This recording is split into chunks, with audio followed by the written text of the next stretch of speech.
All right, hello folks. Welcome to another episode of the Star Citizen Report. Always glad to do the show and see you guys every other week here. And tonight, up on the top row here, I got Spin. And I couldn't hear you, so I don't know if you're muted there. Got Arleeya right below me. And down the corner here, got Woopnyo. All right. So you made me feel bad about not talking, but Arleeya didn't say anything either. Sometimes a Well, wave is no. enough. Oh, he'll sometimes fake that. If someone else is muted, he'll just start moving his lips. And It's a character like that. It's more fun. Hope everyone's doing well tonight. We got a big show for you. All right. And it's interactive. I'm going to tell you what we got coming up. If you're joining us here live on Twitch, don't be afraid to throw out questions and we'll answer them as best we can. The two biggest things we will be covering tonight is the REC, I believe that's rental equipment credits, and as well as the Orion. That mining ship is available, and they go into designs about the mining system. And other than that, we have a few things here and there, a few tidbits from around the Star Citizen universe, and as well I'm going to show you some videos. This guy, I'm going to show you some teasers of this guy on YouTube, Fiendish Feather, who's done some really remarkable stuff with some of the assets of Star Citizen and put them into action on YouTube. That's been amazing. I was going to go into just some quick notes, quick stuff around the universe, and then we'll go into the rental equipment credits. And one of those is this past week they tried to crash the servers dogfighting, and it sounded like it worked. It was supposed to be developers versus the community. Chris Roberts, all the developers are going to be there. They were trying to get as many players possible trying at once. Now, I missed it because of work. I don't know if you guys had a chance to try it. Yeah, you couldn't get into a game. It kept crashing, kept on losing connection. Didn't work. Yeah, I didn't get in. They're going to do it again. I think, what was it, the 27th, they said? Yeah, it's 23rd, so it's this Monday at 1 p.m. Pacific Standard Time. So it's also slightly earlier time than what they originally tried. I'll miss that one. But I totally would want to get in there and blow up Chris Roberts. Yeah, there'd be a rush. You'd be more worried about getting shot in the back while you're trying to shoot Chris Roberts from someone else trying to shoot Chris Roberts. That's true. So I imagine you see one of the devs on there, and all of a sudden that's where everyone's going to rush. I'd be one of the developers right there. It's going to be hard to protect your reputation when everybody's after you. And now, they did say the problem that caused the last one is going to be fixed in the patch that just came out yesterday. And as always, I looked through the bug notes, and there was only one that really stood out to me on this one. Vanduul missiles are skipping their flight phase in co-op Vanduul Swarm, which prevents a missile warning from being shown and results in the missile teleporting to the target's face. That was their terminology. Didn't that happen in the Wing Commander movie with the Skipper missile? It did. Yeah. So enjoy it now of those. before it goes live. It doesn't sound like a bug to me. It sounds like it's working as functionally. It's a feature. Form. Yes. Yeah. Our Twitch crew has already got the first bank heist running right now. They love their bank heists on there. Iggy. The other big notes here, another fan voting process, and this time on their box art, their collector box art pieces for Star Citizen. And I'm going to show you a bit of a lineup here. So in this one, they've got three ships that are definites: the Hornet, the Freelancer, and the Constellation.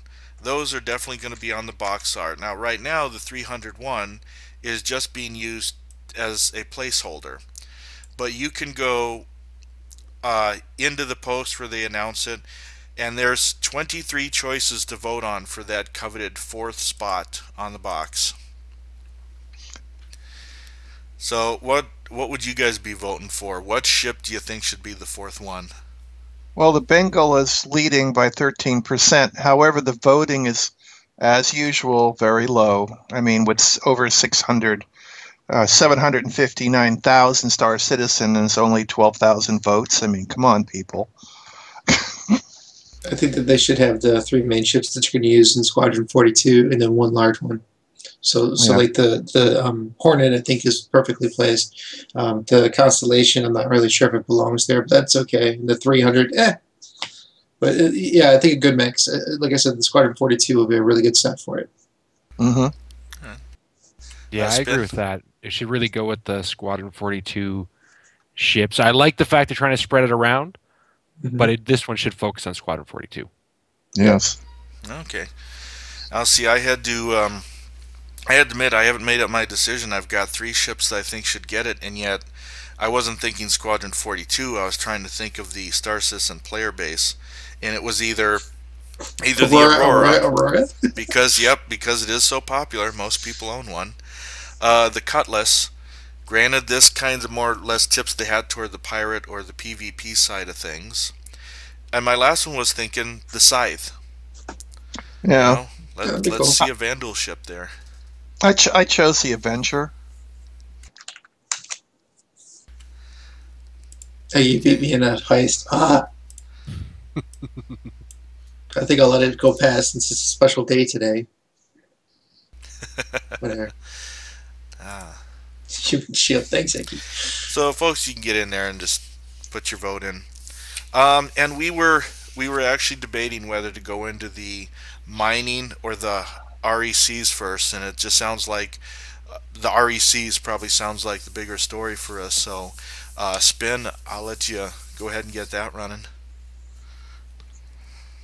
Well, rental equipment.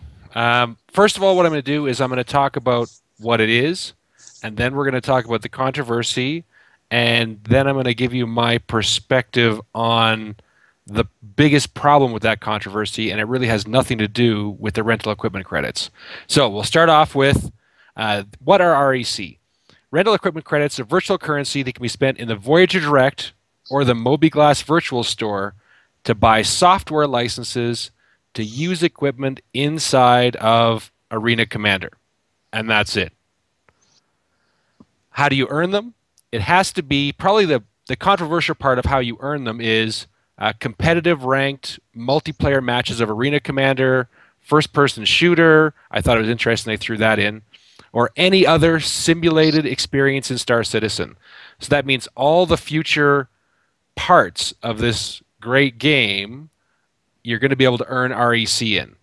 And some examples are in squadron battles you can earn them, in the Murray Cup for racing, in Capture the Core.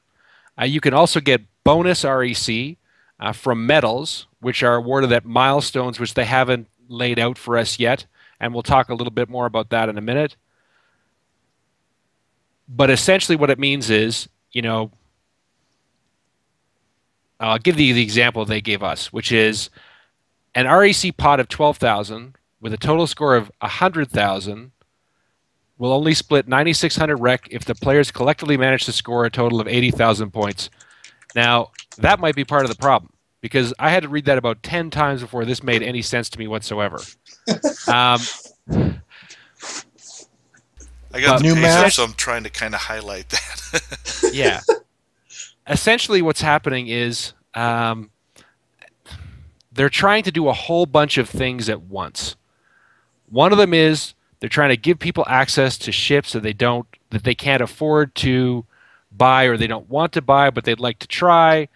2 is they're creating a tool for testing in the future. 3 is they're starting to look at anti-exploitation, which I think is excellent. So that's why it gets a bit confusing. They actually say to prevent exploitation, the pot of REC that's going to come from any multiplayer match is associated with the total score expected from all participants and scales the REC yield based on the total score actually achieved. It also scales on the number of participants. So now we get back to the example. An REC pot of 12,000 with a total score of 100,000 will only split 9,600 rec if the players collectively manage to score 80,000 points. That same game will only split 4,800 points if the 10-player match only gets 5 participants. So to say it's complicated is an understatement. But what they're trying to do, it's a little crazy, and I see why some of the controversy erupted, because it isn't very clear. But what they're saying is that they're going to have, that the amount of REC you get is going to scale with the competition you're in, the number of people that are playing, and how well the game goes. So it's not going to be able to be you and your buddy get in there and split the total pot because you've managed to do a match between the two of you. Mm-hmm. That pot would be very small because only 2 people would be participating. Now, I am sure that more information is going to come out on that, and we really do have to wait to see how it works out. Now, how the rental system works, you get to rent it for 1 week of use, and 1 week of use is 7 in-game days. So let's say you rent a weapon and you put it on your ship, that's day 1. You can use it for 24 hours. If you use it again the next day, that counts as your second day. But if you don't use it again until 2 weeks later, that counts as your second day. So it's actual in-game days, not real-time days. That's good. Mm-hmm. Yeah, it did say it was divided into 24-hour windows. So I guess you use it, you got a 24-hour timer. But yes, if you go on vacation or something, you're not losing time that way. Mm-hmm. Yeah. Now, one other thing is that the rental time is going to be visible on your holotable, so you'll see where you are and you'll know how much you've got and how much you've got left. And if you earn sufficient rec and you like that weapon and you want to extend it, you can extend it at a discount. Mm-hmm. Now, here's where they talk about the broader endgame goals. And we'll talk a little bit later about the community chest, how they're going to practice with balancing, and how this will help people work together, not only to enjoy the game, but to make the game farther down the road, or better farther down the road. Now, the balance plan is more math and more confusion, and it is the starting point. Like everything else in this game, whenever they post something up, it's the starting point. Not that they haven't put a lot of thought in it, because they had, but it's just the starting point, and they're going to adapt it from there. So I'll read out the math that he's got here. So the ship cost, they're looking at, you would earn about 1,800 rec per hour of playing. And a ship cost would be about the Super Hornet, the Hornet is going to rent for 14,000 rec, which is just under 8 hours. The weapon cost, so an M4A is going to rent for 800, which is about half an hour. So they're saying if you play for a half an hour, you'll have earned sufficient rec to purchase or to rent a weapon for a week. If you play for 8 hours, so 2 hours a day for 4 days, you'll have earned enough to get a Hornet. And that's just, they call it back of the envelope thinking. I call it back of the cigarette package, but same idea. I don't smoke either. It's just, I'm old. It's box tops, man. So that's the thing. I don't think it's that bad. Some people were apparently incensed by it and called it a Korean-style grind. And I don't agree that all grinds are Korean. We got plenty of our own, but that was sort of the controversy that erupted from that. Now, once you rent those ships, you can use them in any of the Arena Commander modes you have. And you spend the REC that you earn doing rentals or SimPod unlocks. You do it right in the Voyager Direct store, in the Moby-Glass, or in your SimPod, so when you're actually in your hangar. I think you can do it right at the holotable, but I can't confirm that. And you can donate that rec. If you don't use it, you can donate to the community chest. And when the community chest gets full, it's going to trigger a special event. Now, the equipment doesn't carry over to this persistent universe. It doesn't do anything other than be a software license to unlock something inside Arena Commander. That's it. The next part of the article, of the main article, was why have rental items instead of permanent items? And it's pretty straightforward. Arena Commander progression is not the same as Persistent Universe progression. The two are totally separate. It's a buffer against exploits. People are going to find ways to exploit this, and SIG is going to learn from that and hopefully apply it not only to Arena Commander, but to the Persistent Universe.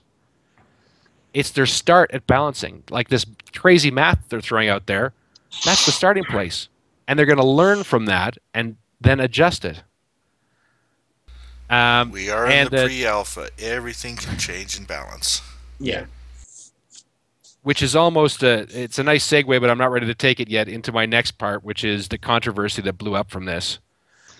I have a question. But it's going to go... Yeah, go ahead, Arleeya.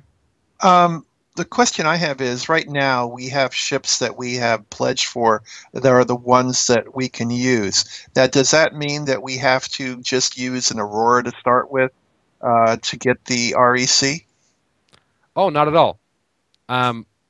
Anything you use, any Arena Commander that you play, as long as it's a competitive, ranked multiplayer, you will earn REC. Okay. Doesn't matter what ship you're flying. When you're flying a rented ship, you're going to earn REC. Okay. Now, in the future, they're looking at, they're going to have daily challenges. They're going to have, unlocks and, ranks and medals and all sorts of things. The community chest I mentioned, a community event that's going to be available for everyone once enough REC gets donated to it. And then there's going to be discounts and bonuses for us to get us to test what they want us to test. And that's going to be my segue into the controversy, because that was one of the big points is, why have this REC system when you could just give us those ships for free? And that takes me back to Arleeya's question of, yeah, we could, but wouldn't that sort of annoy the people that pledged money and, were so dedicated to the game they pledged enough money to get access to those nicer, higher level ships? I mean, I could see that would be a problem too. So it's one of those cases where no one is going to be 100% happy, but the controversy that erupted from this is equal, if not the most controversial event that we've had in the last year. It led to a multiple forum threads, a specific Chris Robert post on it, followed by another even longer Chris Roberts post on it, followed by a whole bunch of articles and all sorts of news things, followed by an in-depth REC system discussion with Travis Day and Kelly Renault, which is quite good, actually. It came out on Friday. It's only about 20 minutes long. It's definitely worth a listen. Followed by a final comment in the latest letter from the chairman. So there's a lot of information that came out, and the community just basically exploded. So I'm going to read a couple of excerpts from Chris Roberts' posts. His first line is, "Who would have guessed that a feature we're adding to allow people to earn the ability to fly more ships or use weapons they haven't pledged for would cause so much controversy?" Well, I think the answer is easy. It wasn't SIG. There's other people in articles outside, 10 Ton Hammer and a couple others that said, oh, I could have seen this coming. Well, sure. It's always easy, hindsight's 20/20. But the fact of the matter is, they didn't have to do this. They did it as a bonus for the community. And I will say again, it is a minority of people. When I went through the posts, some people said the posts were 50-50. The posts were not 50-50. The posts were overwhelmingly, by sheer number, of, hey, great, why don't you guys quiet down? This is the starting place, extend some trust. However, the much longer posts were all the complaints. So they're the ones that stand out. And even one guy who said, oh, sorry, I didn't mean to kick off such controversy. Well, if you type something out there and someone reads it, and it starts to build momentum, and people haven't actually thought about the system because there is a lot of complicated math in there, it's not all apparent at first blush what they're doing, then the momentum kicks in, and instead of being the traditional Star Citizen community, we started to see more like every other internet community, which was whiny and kind of annoying. Well, just that, I was looking on the forums earlier, just kind of the new pilots checking in, and a lot of them seem to express good feelings about the Star Citizen crowd and all that, but we've definitely seen some fiery moments on those forums after one thing or another. So it's kind of sad to see that, because I thought this was a great thing too. And they said this is going to stay in Arena Commander. So even you go off into the persistent universe, Arena Commander is a game within a game. And yes, your chance to fly something that maybe you normally wouldn't have. Exactly, but right now it's not even a game within a game. It's a test bed in the shape of a game inside what will eventually become a game. So people get this and they see something like, oh my God, it's a disaster. We can't change anything. This is a horrible way. It's all going to crash in flames now. Yesterday I was dreaming about the glory of Star Citizen, but today I'm just going to shoot myself. And it's That's just not sad true. and pathetic. I'll supply It's a start bullets for them. Yeah. Now, we don't want to encourage that. But Spin, we're gonna have to figure out. Yeah, you were frozen for the longest time, and now we're just getting the spinning circle of what's going on from you here. can you hear me? I can hear Oh, you. yeah. Well, You're don't want to connected, see we my just face. lost. I'm going to keep talking. My Yeah, face I isn't need that that pretty either. button. So, on to the next Chris Roberts post. And his first line again is very telling. One last post before I get sucked down the rabbit hole that is forum debate. And this post basically goes on to say, hey, it's a test bed. We're trying to earn things. And he does admit he got exasperated when, he's making this feature available. And it is something the community has asked for, the way to earn things in Arena Commander. And they've decided to go down the REC.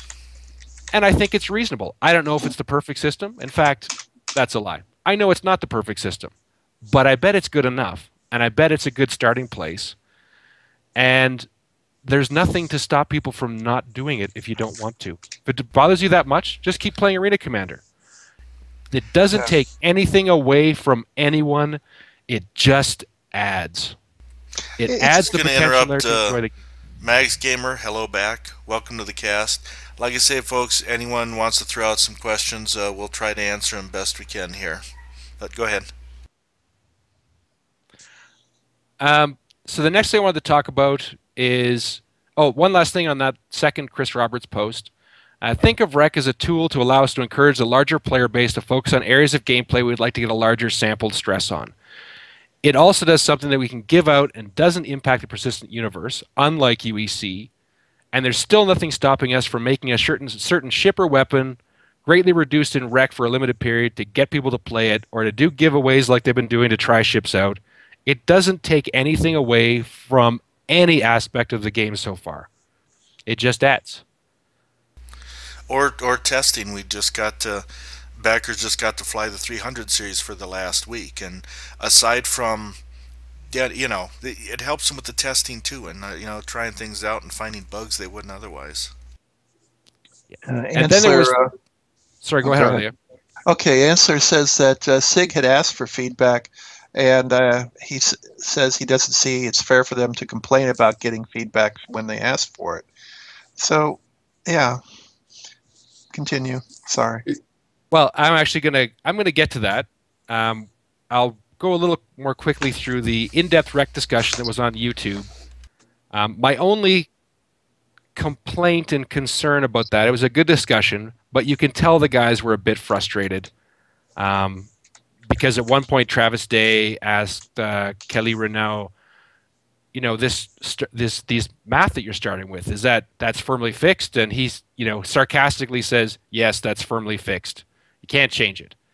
Well, I don't think sarcasm was really called for.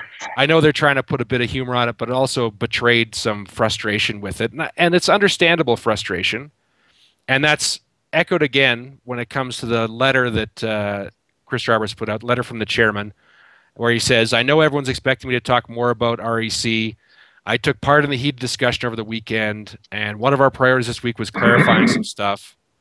But we asked for your feedback, and we genuinely wanted it. A sincere thanks to everyone who provided that feedback.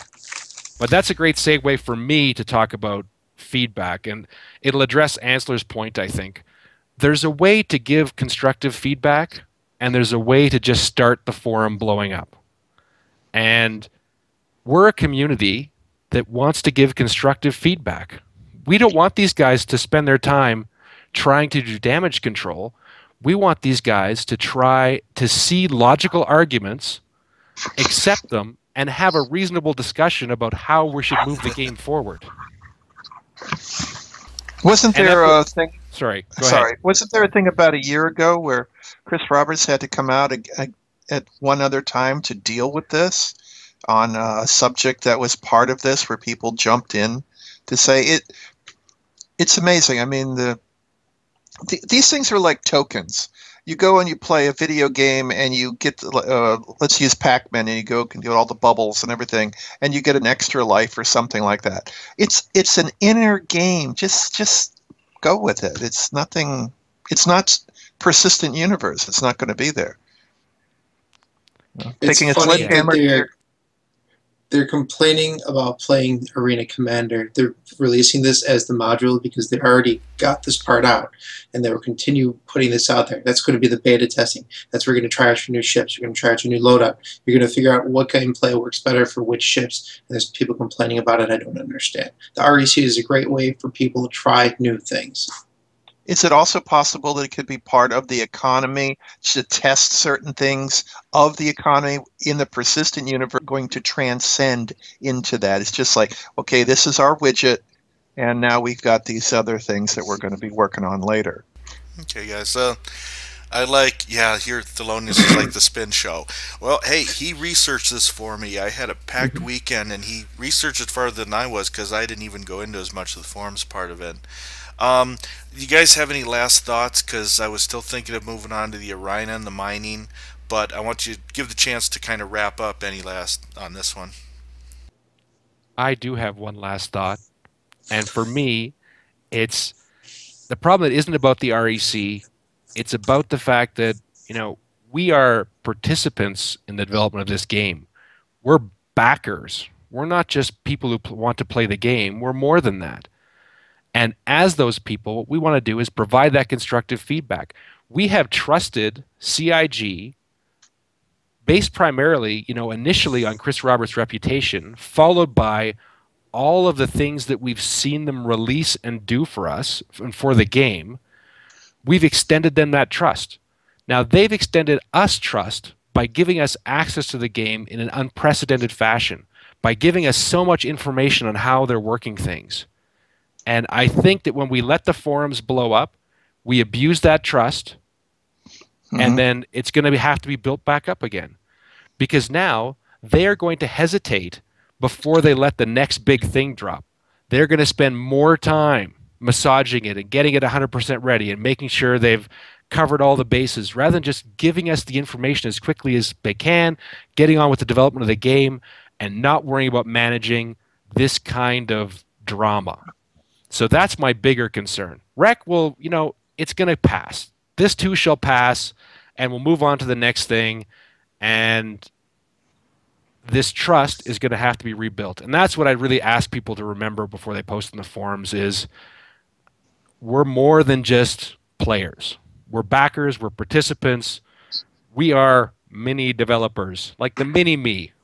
I see Thamin, I see Chris Roberts as mini-me. That's a little creepy. Thanks for that. But We're that's what I testers. think. We're also testers.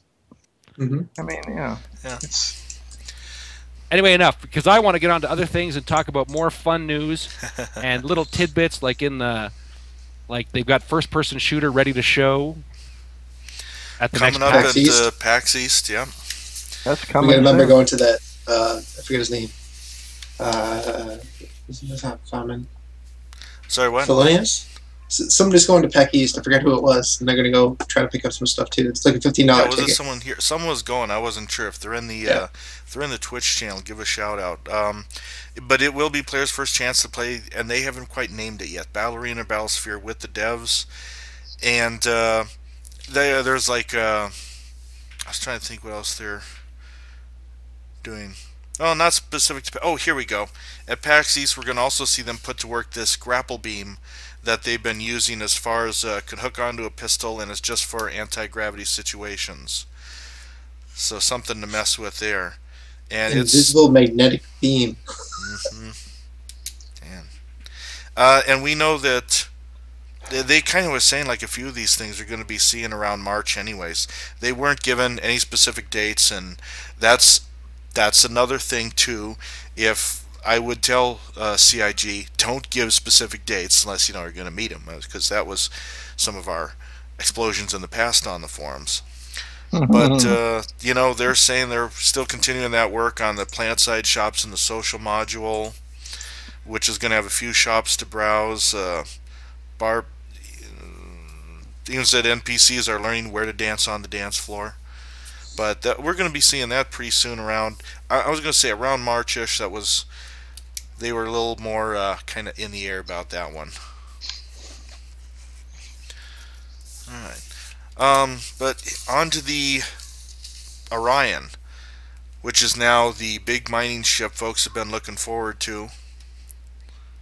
Yep. And there you go. One of their hero picks right there, the Orion digging into an asteroid chunk. And this is the first one we saw. This one was a fan favorite that got voted a long time back. Hey, Spin, if you're still there. I am still here. Okay. Why don't you stick around? I mean, I know with yours we just have the floating the spinning thing of death, but it beats where if you leave, I think all of us are going to get thrown into ridiculous windows. So they'll just have to live with hearing your voice and just trying to visualize how awesome you are. You know, well, at least the spinning thingy goes with my name. Yeah. Yeah. There we go. That's intentional. Spin. Hello, everyone. It's a feature. We're going to talk about this Orion mining platform for Roberts Space Industries. It is 170 meters long. That is 557.742 feet. Let's explain this to people who have ever done physical education. You start at one end of the football field, the coach tells you to run to the other one, and then come back. You don't quite make it back because you collapse because you're so tired. I really hope the bathroom is somewhere in the middle. Okay. It's also 50 meters beam by 50 meters tall. That is 164 feet. That is big. A constellation is 60.10 meters in length, or 197.17 feet. This will give you the size of this ship. It will not fit in your hangar. It has no landing gear. This is a beautiful ship for what it's required to do. It requires 6 crew positions. One is the pilot that has to work really close together with the beam operator. The scan operator, we'll get into all this little stuff here, is the person that fires a remote, let's see if I remember where I put it. The scan operator fires a remote materials analysis package they call RMAPs into the asteroids. This is kind of like a little probe. It gives you what the composition is of the asteroid, and then the pilot maneuvers through these field of death and destruction. If you hit it, it's not a good thing. Anyone who's played the Moon Collider knows what that's like. The scan operator is, once this is all done and determines the composition, they're kind of like, okay, I can go do something else. So cross-training all of your crews is essential, especially if you're using people. If you're using NPCs, you're going to be paying them a little bit more. The pilot needs to avoid the hazards, position all the necessary things, and has to then work with the beam operator. The beam operator is really the second person in command. That image that you see of the front of the ship, that large arm up at the top, and the grinding gears and everything else, that thing has a couple of extra sensors that go with it that's required. The beam operator has what's known as an exothermic reaction detector. What this is think of a bar graph that's nice and blue, and then the very peaks of this thing go orange and red. Red is dead, so it's not a good thing. This is when you start getting fragments blowing out from the asteroid, and the parent body, and the seismic tremors that resonate throughout the asteroid and only gradually dissipate. So the amount of power that the beam operator uses is, well, under their control. So in the combination of the pilot that either stays stationary or maneuvers, orbits this asteroid with the ship is essential. The other thing is called the laser seismometer. It looks like basically a waveform for, that's it right there. The Sine wave. sine wave, yes, like from music. The lower it is, the better. The red it gets, the danger. This affects things like highly compressed pockets of gas that might be buried in the asteroid. It's a distinct danger to mining operations. Exposure to even a small portion, I'm reading this, in a vacuum results in immediate explosion of decompression that can splinter nearby sections of the asteroid, sending astronauts hurtling through space and generally considerable seismic turbulence. Well, the astronauts that are hurtling in space are probably the people attempting to board you. So this could be a good tactic to use. Let's power the sucker up, full throttle. And the last thing is the analytic materials processor. All this tells you is your uranium, your copper, your aluminum, so many grams of it or so many kilograms of it are so many meters away. And this gives you a general idea of how much power you need to dig into the rock. And then you use all three of these sensors. The cargo operator is the next position. And they're on the bridge. And they just basically direct the targeting cursor towards the fragment of interest and grapple it in and stick it in the grinding mechanism, which is that rotating section of the ship. The refinery operator is the final position. You'll notice if you listen to this, there's only 5 positions available out of a 6-person crew. You could probably put more people in here. The refineries allow raw ore to be gradually converted into purified component forms, with the undesirable elements being ejected back out into space. I'd keep everything. Okay. Oh my God, that's creepy. Arleeya the Hoarder. Well, I've played a lot of games. It's got to be useful somewhere. Just keep it, use it, throw it out at somebody who goes by. It's kind of like trash. Well, I noticed you're talking about the crew positions, and the thing I was thinking of, it said 6 crew. Granted, if the refinery operator, yes, was optional, that actually makes sense because the other 2 crew then would be the 2 gunners. So in a way, it's like you could have a 7th. And also the fact you have to also consider the position for shielding. You have your weapons, which are only 4 flak cannons. You have the 4 drones, which are part of this package, that come with it, that are remotes that come out to grab things. So perhaps there's a piece of rock that's drifting away. You send it out there to go get it, and you come back with it. Maybe that's what it's for. I don't know. We're going to find out. I like the orange and white ones better than that olive drab spider little one. That olive drab one was reminding me of the little Imperial probe droid from Hoth. Yeah. I think each part of these, each part of those equipment and people who are going to be on it are really, it's interesting. And the higher skill you have at certain things, it's going to go a lot easier. Like when you put in that first the probe, the missile has to be at a certain angle, a certain speed, on a certain velocity, in a certain area. And if you hit it right on, you'll be really good at it. You'll see it's exactly inside the asteroid what you're taking out. The beam operator it's not like cutting bread. It's like using a sledgehammer against a stone, and you got to take off all the dirt before you get to the good stuff underneath it. That's pretty cool. But you're also working like a surgeon as well. I mean, you need to scalpel your way in just to get that one piece that you want, then back out and let somebody else go in there and let them blow up. Let me answer. We've had a couple questions here. All right. I'm going to answer Kalatega. He says, "Do you need to be skilled in the different positions?" Well, what they've. I was going to answer that one to have you answer Thelonious' question. Okay. But he says, "Do you need to be skilled in the different positions?" the skill is based on your as an operator. I mean, I guess you want to get the experience up yourself, but uh, unlike other games, you're not leveling up a character. You're not developing something. It sounds like it's your skill, it's your thought and dexterity. That's part of the reason they want to build these into the games or a high-paid NPCs. So Gesundheit. pardon me. uh, as far as skilled, it all comes down to player experience. You have to sit in the seat and try it sometime.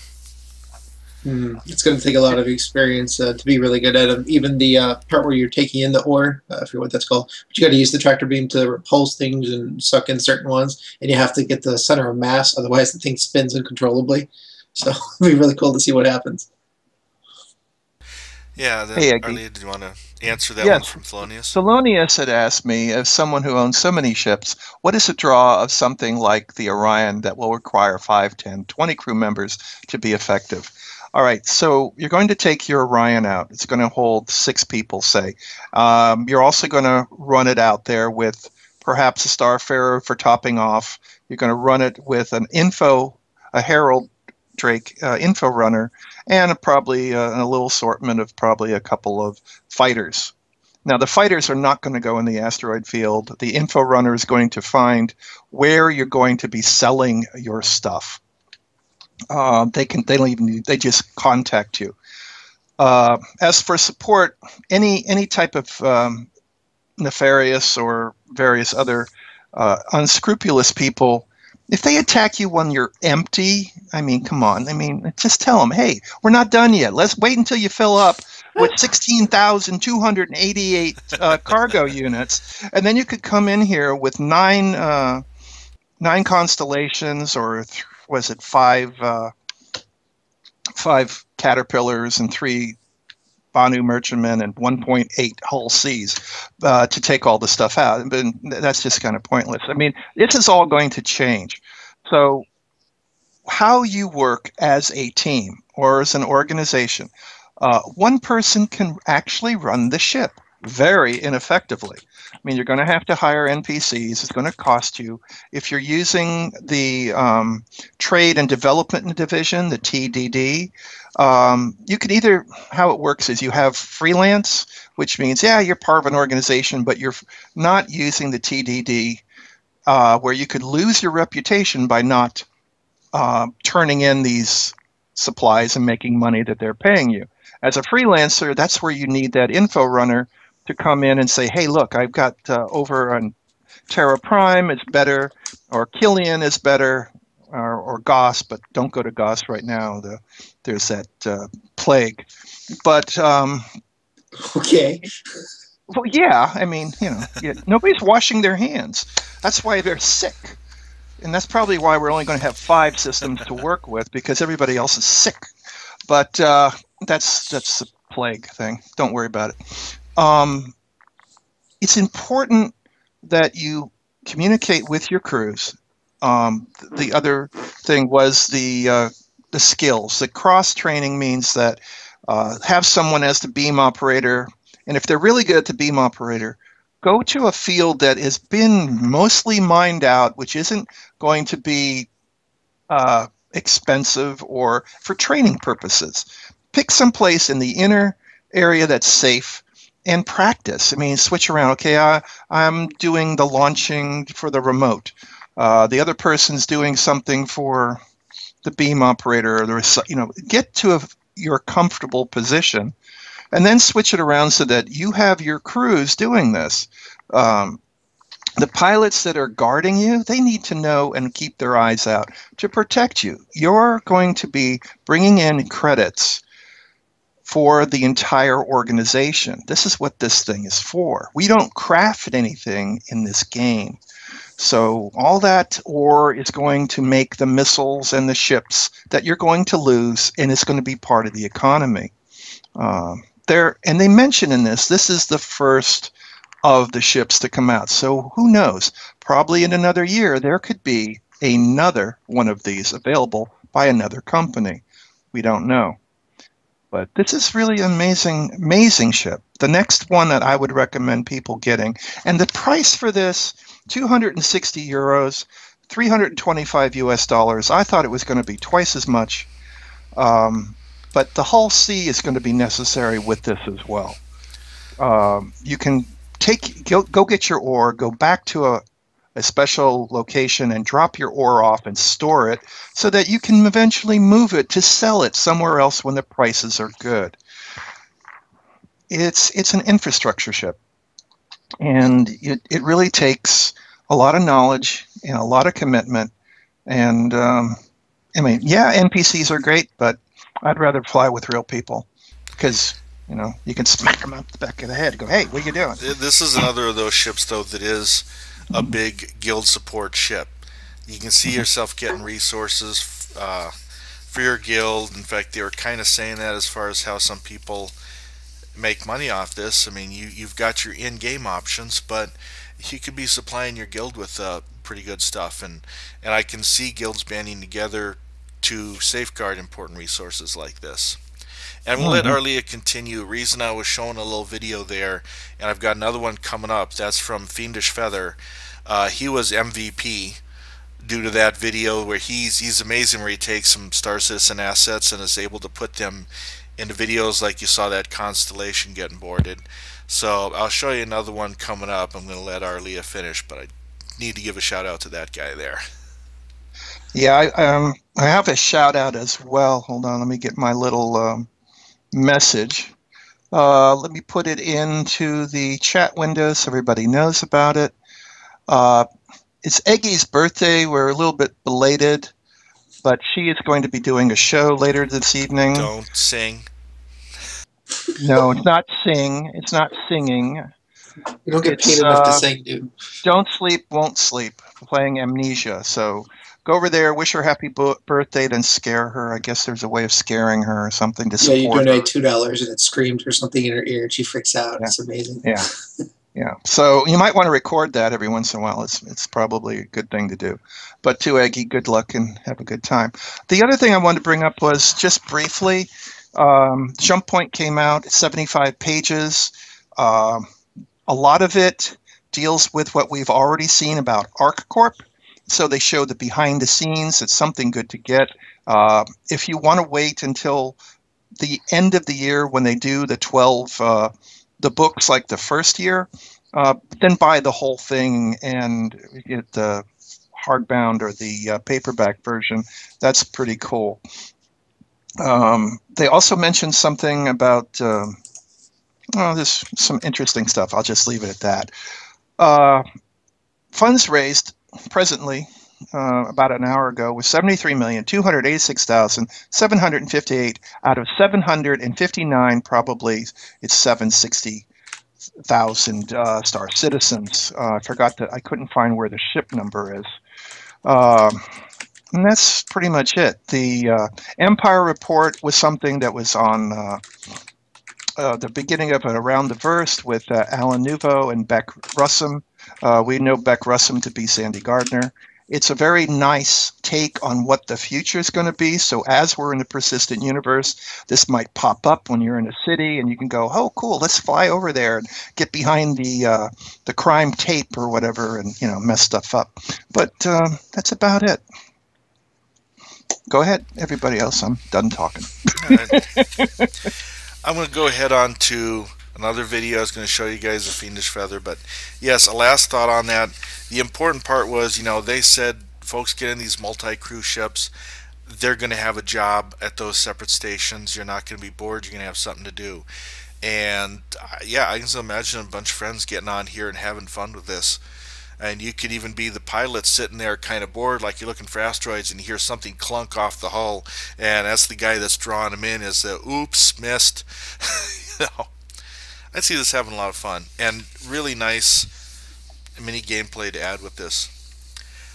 So this guy Fiendish Feather, and I had to show it. Like I say, he got an MVP post for that video that I was showing part of. I wasn't playing Hollow Viewer of the Orion. Yeah, you could, I think it's in the store. So I don't think it. I thought they said they did. Let me look. Hold on. Okay. We'll take a look at that real quick. Meanwhile, I'm going to run this. I'm going to be running it without sound anyway. Sorry, Fiendish Feather. Look him up on YouTube and you can check out his nice work that he's been doing there. This one was using first-person shooter aspects, so I also had to grab it so we could kind of get a peek at some of the assets in the game for this.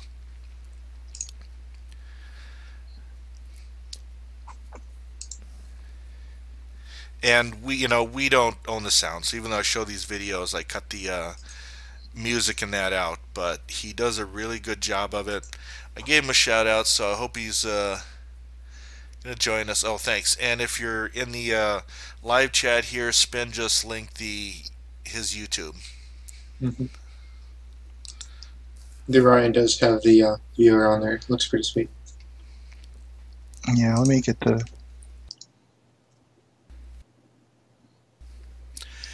But I am really looking forward to joining these guys on everything. I mean, I bet the Reclaimer is going to have some similar gameplay as you're tearing apart a ship and, watching out for the engine or something like that. So, don't have Memo here. Be looking for him to comment on that one. Well, he has the Reclaimer. Mm-hmm. Yeah, so the Reclaimer and the Orion, please don't call it the Onion. My eyes were going. Why did you put that into their head now? Because it has so many layers. It's like a parfait. Shrek. Good God. So yeah, well, that's what happens. So let me go ahead and did you find that thing you can link? Because I've got another video I want to show these guys. Yes, I did. It's in the buying options overview.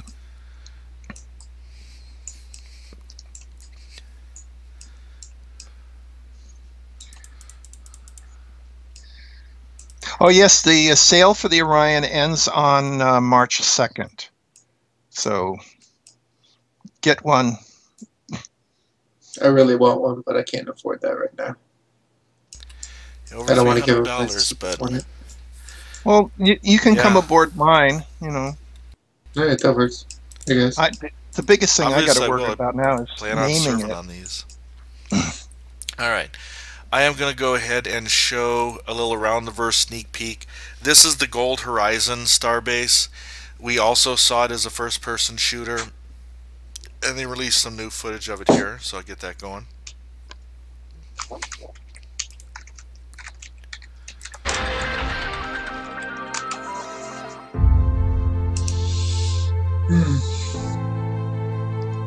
Onion. Thanks for that, Arleeya. You got the video playing, nice music, and an onion.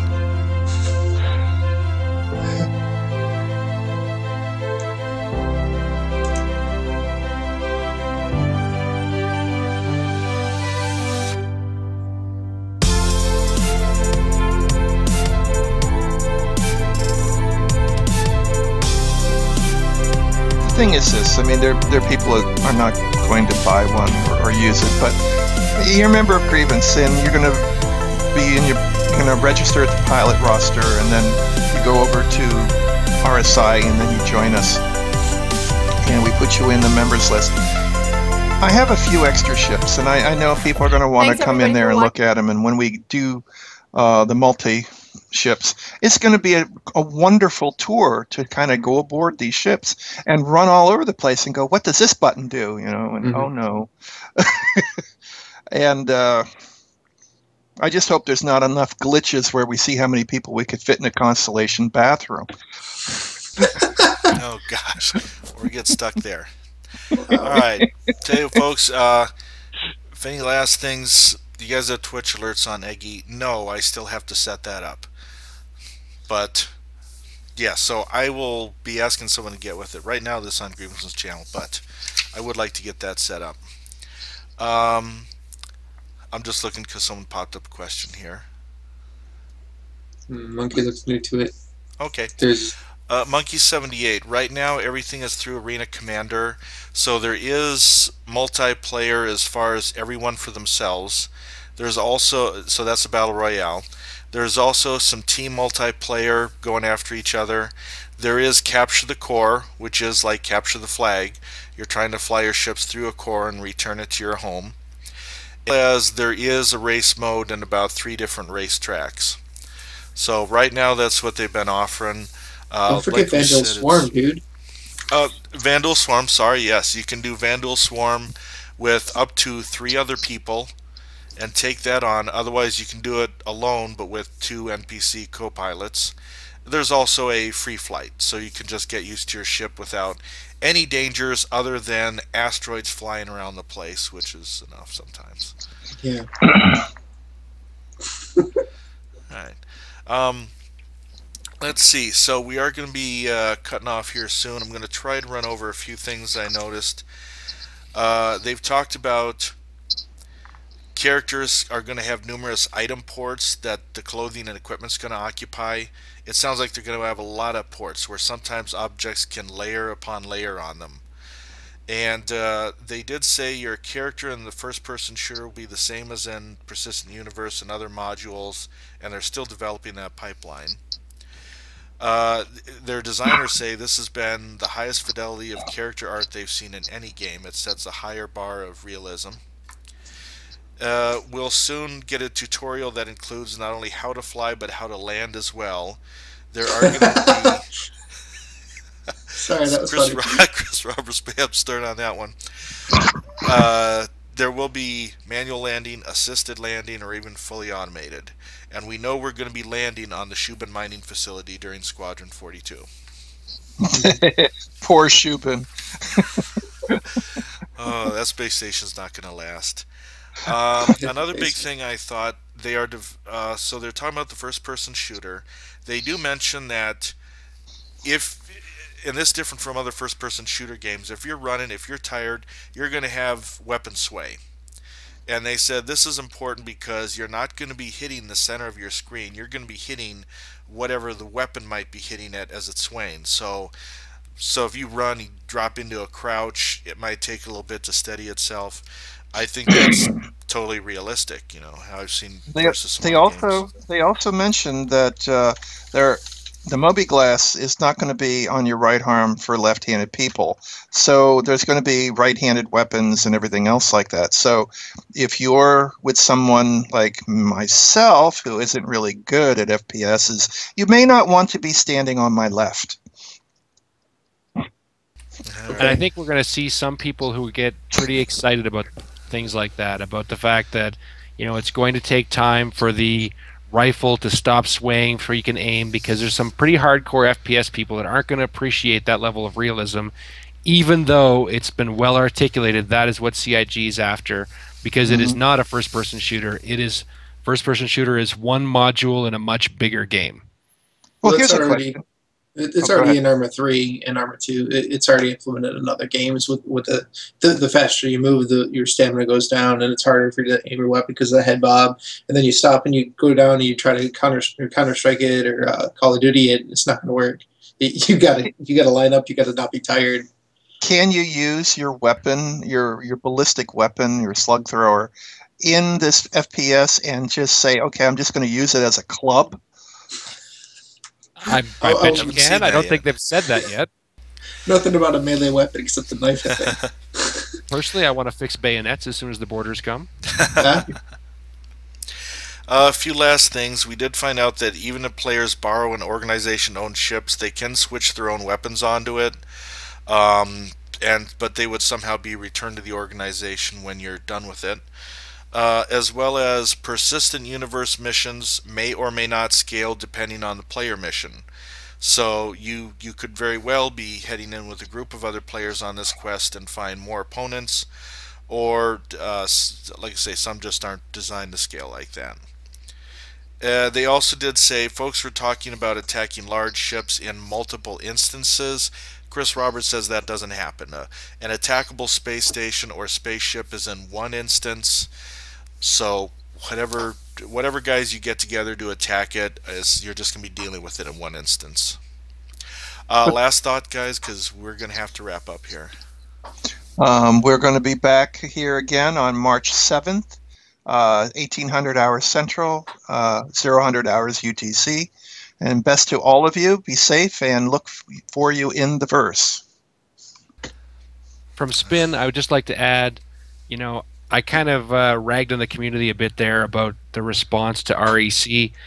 Then I look at the Orion ship and I go, man, the response to that was fantastic. Not only are people excited, there was a few people who made comments, but in general they said things like, I have a concern about this aspect of the game, which is a very constructive way to approach it. The other thing I like about the Orion is look at the detail on that ship. It is a fantastic and exciting looking ship, and it just goes to show that despite all the talk about Arena Commander and first-person shooter, this is going to be a big, big game with room for every kind of gameplay. And there's your proof, the Orion. All right, Eggy, feel free to turn on a screen. We wouldn't mind anyone seeing 4 guys jump and scream or anything if we heard that. Wow. All right. Thanks, everybody, for joining us. And like I say, if you catch us there on YouTube, you got to check out the live show sometime. We'll see you all in the verse. Thank you, everyone. Be safe.